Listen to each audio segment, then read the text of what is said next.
बिस्मिल्लाहिर्रहमानिर्रहीम। अस्सलामु अलैकुम वरहमतुल्लाहि वबरकातुहू।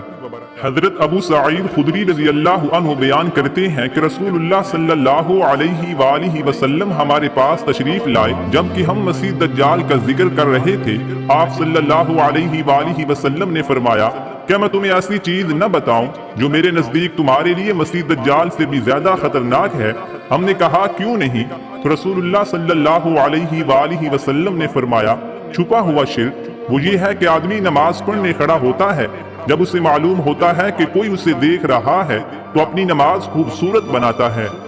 नबी करीम सल्लल्लाहु अलैहि वसल्लम ने फरमाया, मोमन मर्द औरत पर आजमाइशें और मुसीबतें आती रहती हैं, कभी उसकी जात पर तो कभी औलाद पर और कभी माल पर, और हर आजमाइश पर सब्र के नतीजे उसके गुनाह धुलते रहते हैं, यहाँ तक कि जब वो मरकर अल्लाह ताला से मुलाकात करता है तो गुनाहों से बिल्कुल साफ हो जाता है।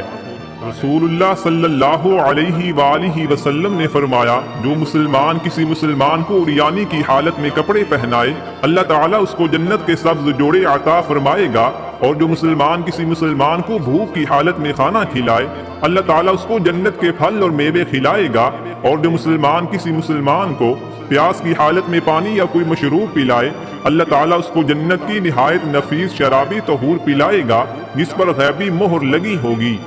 हजरत अबू ज़र रज़ी अल्लाहु अन्हु फरमाते हैं कि नबी करीम सल्लल्लाहु अलैहि वसल्लम ने फरमाया, अपने भाई के सामने तुम्हारा मुस्कुराना तुम्हारे लिए सदका है, तुम्हारा भलाई का हुक्म देना और बुराई से रोकना सदका है, भटक जाने वाली जगह में किसी आदमी को तुम्हारा रास्ता दिखाना तुम्हारे लिए सदका है, नाबीना और कम देखने वाले आदमी को रास्ता दिखाना तुम्हारे लिए सदका है, पत्थर कांटा और हड्डी को रास्ते से हटाना तुम्हारे लिए सदका है, अपने डोल से अपने भाई के डोल में तुम्हारा पानी डालना तुम्हारे लिए सदका है।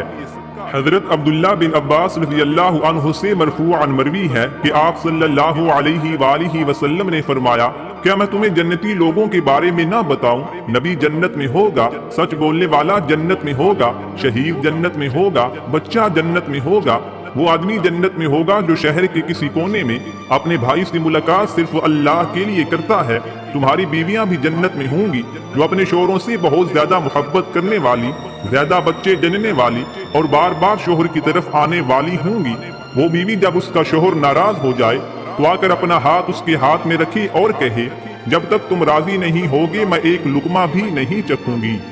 नबी करीम सल्लल्लाहु अलैहि वसल्लम ने फरमाया, तीन आदमी ऐसे हैं कि अल्लाह ताला ने उनकी मदद अपने ज़िम्मा करार दी हुई है। एक अल्लाह के रास्ते में जिहाद करने वाला, दूसरा मुकातब यानी वो गुलाम जिसकी आका ने ये कह रखा हो कि इतनी रकम मुझे ला दो तो तुम आजाद हो और जो अदायगी का इरादा रखता हो, तीसरा वो निकाह करने वाला जो पाक दामनी की खातिर निकाह करना चाहता हो।